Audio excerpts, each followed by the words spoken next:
마태복음 127번째 시간이죠. 제목은 누가 그리스도를 십자가에 넘겼는가입니다. 추리 소설을 좋아하는 사람은 에거사 크리스티라는 이름을 한 번쯤 들어봤을 겁니다. 추리 소설의 여왕이라고 불리는 사람이죠. 이분이 쓴 대표적인 소설로 오리엔트 특급 살인 사건이라는 것이 있습니다. 제가 기억하기로는 아마도 제가 가장 처음 읽은 추리 소설이 아닌가 싶어요. 너무 재미있어서 밤새 읽었던 기억이 있습니다. 여러 번 영화로 제작되기도 했는데 아주 최근에도 영화로 개봉이 되었어요. 내용은 간단합니다. 유럽을 가로지르는 특급 열차 안에서 살인 사건이 일어나요. 설상가상 눈사태까지 일어나서 열차가 선로에 멈춰버리죠. 그 상황 속에서 유명한 탐정이 범인을 추적하는 내용이에요. 결론부터 말씀을 드리면 열차에 타고 있었던 사람이 모두 13명이었는데 그 13명의 사람 모두가 범인입니다. 이 13명은 피살자에게 모두 큰 피해를 당한 사람들이었어요. 그래서 오랫동안 계획을 세워 모두 함께 이 사람을 죽인 것이죠. 모든 사람이 범인이었어요. 상황과 의미는 다르지만 오늘 우리는 모든 사람이 범인인 이야기를 하나 더 만나게 됩니다. 예수 그리스도의 십자가 사건이에요. 우리는 지금까지 여러 사건들을 다루었는데 사실 요약하자면 두 가지 주제가 있어요. 하나는 위선의 죄를 예수님께서 지속적으로 다루셨죠. 위선은 죄를 숨기는 아주 특별한 죄라고 했어요. 제일 큰 문제는 스스로 죄인됨을 인식하지 못하기 때문에 십자가 앞에 나아가지 못한다는 겁니다.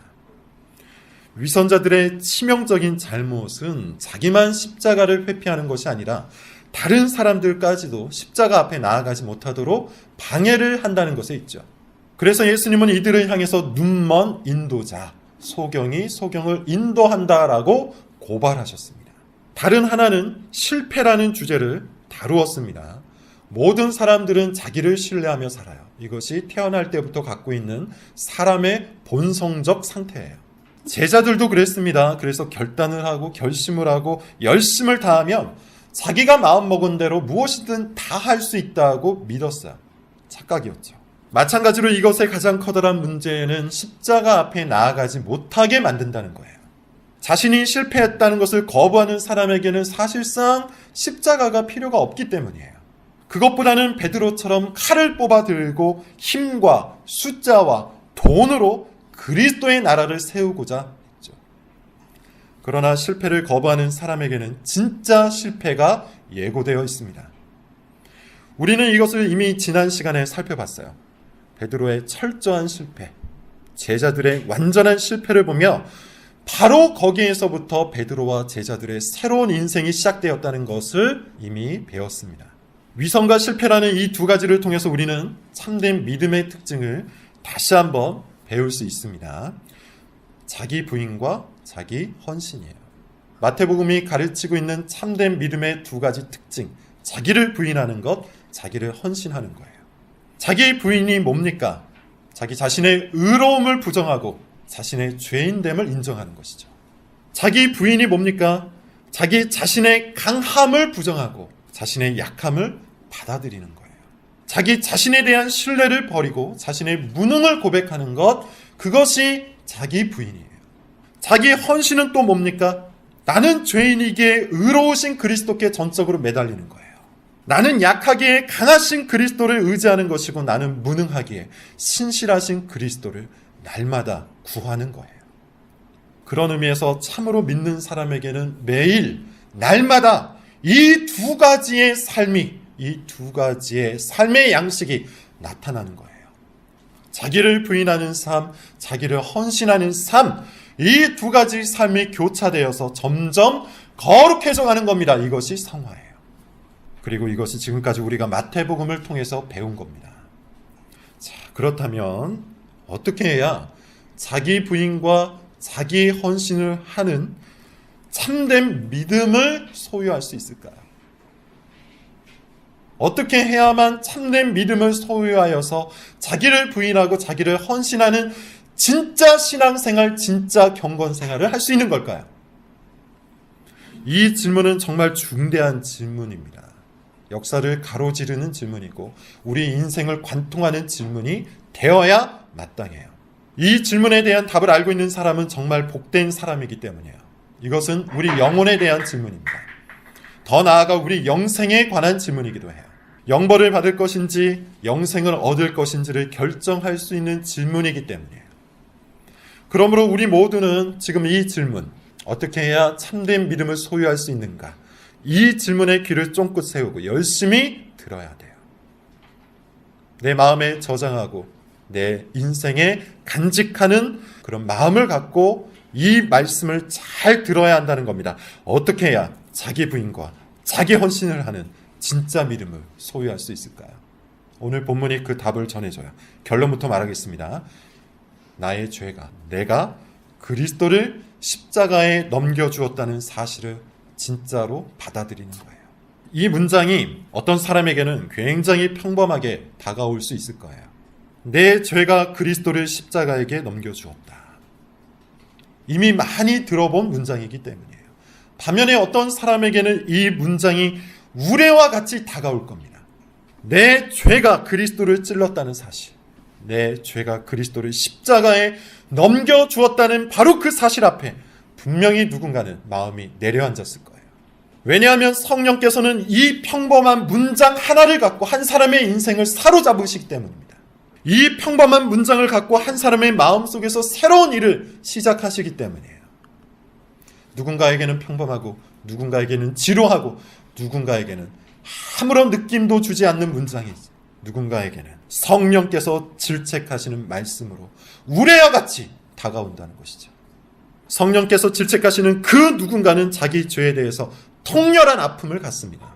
성령께서 책망하시는 그 누군가는 자기 죄를 혐오해서 돌이키고 싶어 합니다. 이것은 성령께서 일으키시는 초자연적인 사건이에요. 그러므로 우리가 할 일은 한 가지입니다.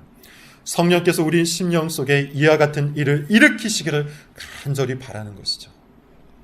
오늘 이 설교를 들으면서 그런 마음을 품고 들어야 하는 거예요. 헷갈릴 필요 없습니다. 성경은 분명히 말하기를 간절히 바라는 자들에게 구하고 찾고 두들기고 구하고 찾고 두들기는 자에게 성령을 주신다고 약속하고 있어요. 성령께서 우리 안에 이 놀라운 사역을 시작하시기를 사모하며 설교를 듣는 자들에게는 하나님께서 성령을 주실 겁니다. 참된 유익은 바로 거기에서부터 나오기 때문이죠. 자, 그런 의미에서 오늘 본문에 등장하는 모든 인물들이 바로 나인 것처럼 생각하며 들을 수 있기를 바라요. 감히 예수님을 판단하고 있는 빌라도가 바로 나인 것처럼, 예수님을 죽이라고 소리를 지르고 있는 이 무리들이 바로 나인 것처럼, 예수님을 죽이고 싶어 안달이 난 종교 지도자들이 바로 나인 것처럼 생각하며 설교를 들으시기 바랍니다. 예수님을 때리고 조롱하던 그 군사가 바로 나인 것처럼 생각하면서 본문을 들어보자는 것이죠. 11절부터 한번 읽어보겠습니다. 11절입니다. 다 같이요. 시작. 예수께서 총독 앞에 섰으니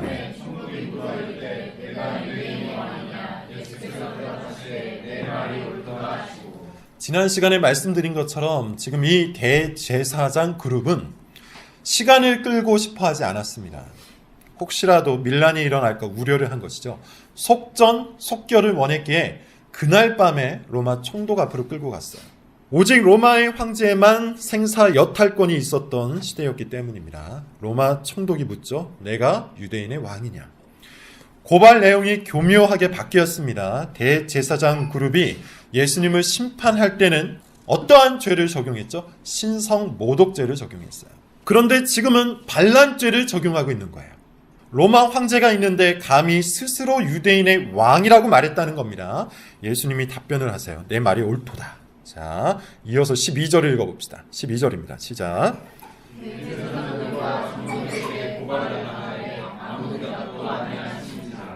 대제사장 그룹이 미쳐 날뛰죠. 어떻게 해서든지 그날 밤에 예수님을 죽이고 싶어서 있는 말 없는 말을 다 꺼내어서 고발을 하고 있어요. 이들의 심리가 뭘까요? 왜 이들은, 이 대제사장 그룹은 예수님을 죽이고 싶어 안달이 나 있는 걸까요? 예수님이 너무나도 위험한 인물이라고 생각했기 때문입니다. 이 대제사장 그룹들이 볼 때는 예수님은 아주 위협적인 존재였어요. 그들에게 위협적인 존재였어요. 자신들이 단단히 구축해 놓은 삶의 아성을 완전히 깨부수는 존재였기 때문이에요. 대제사장 그룹들은 거대하고 화려한 성전 안에서 돈, 명예, 권력을 아주 편하게 누리고 있었습니다. 그런데 예수님은 이 모든 것을 무엇이라고 고발하십니까? 무엇이라고 정죄하십니까? 위선이라고 정죄하셨어요. 이들의 실체를 낱낱이 폭로하셨습니다. 돈을 좋아하고 평판에 의지하고 남들을 지배하고 싶어 하면서 마치 동시에 하나님을 잘 믿는 척하는 그들의 가짜 신앙을 고발하셨다는 거예요. 무엇보다 백성들에게 그것을 호소했다는 점이 위협적이죠. 여러분 다시 한번 기억을 꺼내보세요. 마태복음의 구도를 생각해 봅시다. 마태복음의 구도는 이러하다고 했어요. 한편에는 위선자 그룹이 있습니다. 위선자 그룹은 방금 말씀드린 것처럼 세상에 속한 온갖 욕망과 신앙이 양립할 수 있다고 주장을 했죠. 동시에 가능하다고 백성들에게, 무리들에게 가르쳤습니다. 백성들은 사실상 이 위선자들의 교훈, 위선자의 복음을 붙들고 살고 있었어요. 다른 한편에는 누가 있었습니까? 제자 그룹이 있었습니다. 제자 그룹은 자기 헌신과 자기 부인이 있는 참된 믿음의 소유자들이죠. 느리고 약하고 부족하지만 그래도 그리스도를 따라 그리스도를 위해 살아가는 사람들이었어요. 예수님은 이 두 그룹, 위선자 그룹과 제자 그룹, 이 두 사이에 낀 무리들을 대상으로 설교를 많이 하셨습니다. 이미 마태복음에서 우리가 살펴봤던 구도예요. 위선자의 복음을 따를 것인가, 그리스도의 복음을 따를 것인가, 옛사람의 습성대로 살면서 믿음이 있는 척하며 살 것인가, 옛사람을 벗어던지면서 새사람을 입을 것인가, 이것을 끊임없이 물으셨습니다. 예수님은 무리들을 참된 복음, 진짜 복, 진정한 안식으로 계속해서 초청을 하셨어요. 이것은 심지어 예루살렘 성전에 들어와서도 계속되었습니다. 이것이 그들에게, 위선자 그룹에게, 대제사장 무리들에게 엄청난 위협이 되었던 거예요. 지금까지 자신이 살아왔던 집을 무너뜨리는 것이고 자신이 좋아했던 것들을 파괴하는 것이며 자신이 확고하게 신뢰했던 생각들이 무너지는 것이었기 때문입니다. 그래서 자기의 존재 전체를 부정하는 이 위험한 인물을 제거하려고 했던 거예요. 여러분, 바로 여기에서 우리는 우리 모습을 발견할 수 있어요. 우리는 어떻습니까? 여러분들은 어떻습니까? 우리는 지금까지 자기 것을 지키려고 얼마나 많이 복음을 거절했습니까? 내가 좋아하는 것들을 위해서 그리스도 알기를 물리친 일은 또 얼마나 많습니까? 나 자신을 높이고 나 자신을 안전하게 만들고 나 자신을 만족시키기 위해 그리스도께 헌신할 시간들을 얼마나 많이 허망한 일들에 쏟아 부었습니까? 평범한 교리는 편안한 자세에서 때로 졸면서 듣지만 날카롭게 나를 찌르고 들어오는 교훈에는 더 날카롭게 반응한 적은 또 얼마나 많습니까? 나를 고발하는 말씀을 되려 내가 고발했던 적은 또 얼마나 많이 있습니까? 만약 자기 것을 위해 계속하여 복음을 거절하고 그리스도의 교훈을 부정하고 말씀을 거부했다면 그는 대제사장입니다. 빌라도 앞에서 예수님의 죄를 마구 쏟아내던 바로 그 위선자가 나라는 겁니다. 내가 그리스도를 십자가에 넘긴 범인입니다. 계속해서 15절 그리고 18절을 읽어보죠. 15절부터 18절을 같이 읽겠습니다. 시작. 명절이 되면 총독이 무리의 청원대로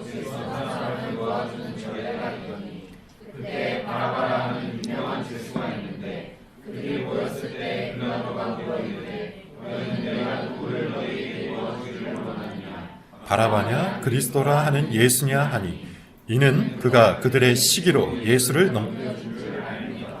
상식의 문제죠. 예수님에게 죄가 없다는 것은 금방 알아챌 수 있는 문제였어요. 빌라도가 꾀를 냅니다.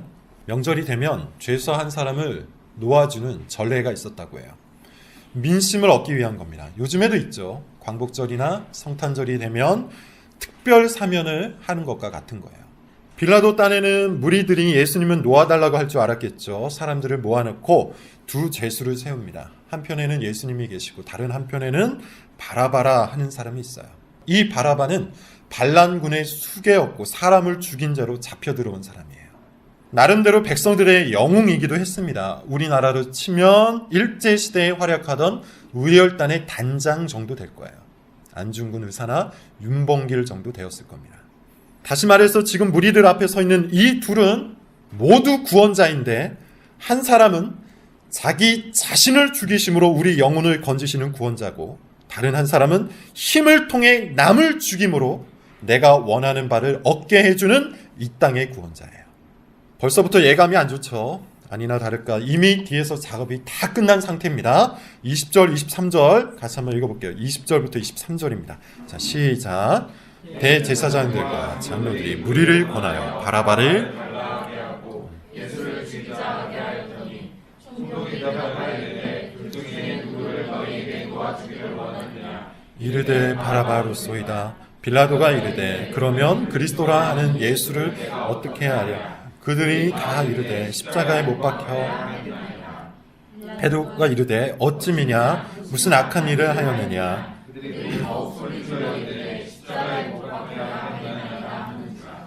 대제사장 그룹, 위선자 그룹이 무리들을 이미 포섭해 놓았어요.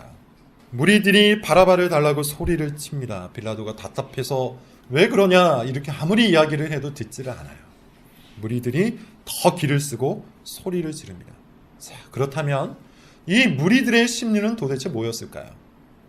왜 이 무리들은 예수님을 십자가에 넘겨준 걸까요? 앞서 우리는 마태복음의 구도에서 무리들이 어디에 서 있는지를 살펴봤습니다. 위선자의 복음과 그리스도의 복음 그 중간이었죠. 무리들은 예수님께 호감이 있었어요. 예수님의 말씀을 참 좋아했습니다. 특히 예수님이 기적을 일으킬 때마다 거의 열광 수준으로 좋아했습니다. 그래서 예수님이 예루살렘에 입성할 때 종려나무를 흔들고 겉옷을 벗어서 열렬히 환영을 했죠. 정말 왕처럼 대우한 거예요. 그럼에도 불구하고 우리는 무리들이 변했다는 징조를 마태복음 복음에서 한 번도 본 적이 없습니다. 무리들은 계속해서 무리였어요. 즉 예수님께 호감이 있든 없든 실제로 그들이 믿고 따랐던 복음은 그리스도의 복음이 아니었던 겁니다. 위선자의 교훈이었어요. 본문에서 결국에는 대제사장과 장로들의 말을 자기 마음에 담고 소리를 쳤던 그 무리들의 마음 상태가 바로 그러했다는 것이죠. 그들은 결국 위선자의 복음을 따라갔습니다. 이들이 예수님을 십자가에 넘겨준 두 번째 그룹이에요. 자, 여러분, 우리는 어떻습니까? 많은 사람들이 자기 자신은 그렇게까지 위선적이라고 생각하지 않아요. 내가 문제는 좀 있지만 그래도 교회 열심히 다니고 있고 성경 공부도 힘써 하고 있고 예수님도 좋아하는 것 같고 죄에 대한 설교를 들으면 나름대로 찔리기도 하니까 나는 그토록 심각한 위선자가 아니라고 생각합니다. 적당히 이 사람 저 사람하고 잘 지내는 것도 성격 탓이라고 생각을 하죠. 극단적이지 않은 내 성격, 갈등을 싫어하는 내 성격, 평화를 좋아하는 내 성격 때문에 그냥 이리 갔다 저리 갔다 하는 것이라고 믿고 싶어 해요. 그러나 우리는 이미 지난 몇 번의 설교를 통해서 충분히 알고 있습니다. 위선자를 받아주는 사람도 위선자예요. 위선자의 교훈, 위선자의 영향력, 위선자의 말을 거절하지 않는 사람도 사실은 위선자일 뿐입니다. 마음속에는 근본적으로 그와 같은 삶, 위선자의 삶을 선호하고 있는 거예요. 예수님도 좋지만 사실은 옛사람의 본성을 포기하고 싶은 마음까지는 없는 것이죠. 자기를 부인하고 자기를 헌신하고 싶은 마음까지는 없는 거예요. 그리스도의 교훈에 대해 상당히 동의하지만 사실은 옛사람의 습관대로 살 수만 있다면 그렇게 살고 싶은 겁니다. 그래서 이 두 가지가 가능한 것처럼 말하는, 가르쳐주는 복음, 옛사람의 본성도 충족하고 천국도 갈 수 있다고 말해주는 위선자의 복음을 선호하는 거예요. 나도 인정받고, 나도 다른 사람들로부터 주목을 받고, 나도 다른 사람들에게 잘난 척하면서 동시에 예수님도 잘 믿는 것처럼 보이고 싶은 자기의 본성적인 상태를 껴안고 살고 싶은 겁니다. 그것이 바로 위선자의 복음이에요. 그리스도께 온전히 헌신하지 않는 이유는 갈등을 싫어하는 내 성격 때문이 아니라 그리스도의 복음을 싫어하는 내 본성 때문인 겁니다. 이처럼 무리에 속해서 살아가고 있는 내가, 예수님을 십자가에 넘겨준 거예요. 위선자의 충동질과 위선자의 권면과 위선자의 영향력을 따라 옛사람을 은근히 움켜잡고 살아가는 바로 내가 그리스도를 십자가에 넘겨준 범인입니다. 자, 이제 마지막 사람입니다. 빌라도예요. 24절부터 26절입니다. 같이 한번 읽어보죠. 24절부터 26절 시작. 빌라도가 아무 성과도 없이 도리어 밀란이 나려는 것을 보고 물을 가져다가 그 앞에서 손을 씻으며 이르되 이 사람의 피에 대하여 나는 무죄하니 너희가 당하라. 백성이 다 대답하여 이르되 그 피를 우리와 우리 자손에게 물릴지어다 하거늘 이에 바라바는 그들에게 놓아주고 예수는 칙칙질하고 십자가에 못 박히게 넘겨주니라. 십자가에 넘겨준 범인, 성경이 명시하고 있는 범인은 사실 빌라도입니다. 26절을 보면 그렇게 얘기하고 있죠. 십자가에 못 박히게 넘겨주니라. 사도신경에서도 그와 같이 고백을 합니다. 본디어 빌라도에게 고난을 받으사 십자가에 못 박혀 죽으시고. 그런데 이상하죠, 여러분. 본문을 잘 보시면 빌라도는 나름대로 최선을 다한 것처럼 보이잖아요. 그는 예수님을 놓아주려고 애썼습니다. 그 이유는 19절에 나오는데요. 아내가 꿈을 꾸었는데 그 꿈이 심상치 않은 거예요. 법적으로 볼 때도 무죄였기 때문에 자기 나름대로 최선을 다해서 예수님을 놓아주려고 힘을 썼어요. 심지어 손을 씻으면서까지 자신은 무죄라고 이야기를 했는데, 그럼에도 불구하고 성경과 역사는 빌라도를 예수님을 죽인 범인으로 지목하고 있어요. 도대체 빌라도가 무슨 잘못을 저지른 걸까요? 빌라도의 죄는 딱 한 가지였습니다. 그는 이 사건의 구경꾼이었어요. 빌라도가 마음만 먹으면 예수님을 얼마든지 석방할 수 있었습니다. 그는 로마의 총독이었기 때문이에요. 예수님은 죄가 없었기 때문에 빌라도가 마음만 먹으면 예수님을 얼마든지 풀어줄 수 있었지만 그는 밀란을 두려워해서 그렇게 하지 않았어요. 난리와 소동은 로마가 가장 꺼려하는 것이었기 때문입니다. 로마는 팍스 로마나 로마의 평화를 주장하면서 난리와 소동을 아주 싫어했어요. 밀란이 일어난 그 지역의 총독은 좌천되기 일쑤였습니다. 즉 빌라도는 혹시라도 자기 안위에 문제가 생길까 해서 몸을 사린 거예요. 그리고 무리들의 뜻대로 예수님을 십자가에 넘겨버리죠. 그런데 오늘날 교회 안에 이와 같은 빌라도가 너무나도 많습니다. 구경꾼이 많다는 거예요. 예수님을 두고 벌어지는 이 재판이 나와 아무런 상관이 없다고 여기는 사람들이 얼마나 많은지 모릅니다. 스스로 객관적이라고 생각하며 이 재판에 참여하지 않는 빌라도가 교회 안에 정말 많다는 거예요. 이들은 무엇이 옳고 그른지 알아요. 머리도 좋고 많이 배우고 실력도 있어요. 위선자의 복음과 그리스도의 복음을 분별할 줄 알아요. 그리고 무리들의 어리석은 행태까지도 구분할 줄 알아요. 그래서 나름대로 약간 애를 쓰기도 합니다. 자기 의견을 낸 후에 반응을 떠보는 것이죠. 그러다가 반응이 좋지 않으면 어떻게 합니까? 바로 구경꾼 모드로 돌아가는 거예요. 그리스도를 믿는다는 것이 자신의 전부를 걸고 때로는 손가락질을 받고 때로는 비판을 받고 때로는 오해를 감수해야 한다는 것을 이 빌라도는 몰랐던 겁니다. 더 정확히 말하면 알지만 싫어한 거예요. 그냥 한 걸음 뒤에 서 있는 평가자가 되고 싶을 뿐이죠.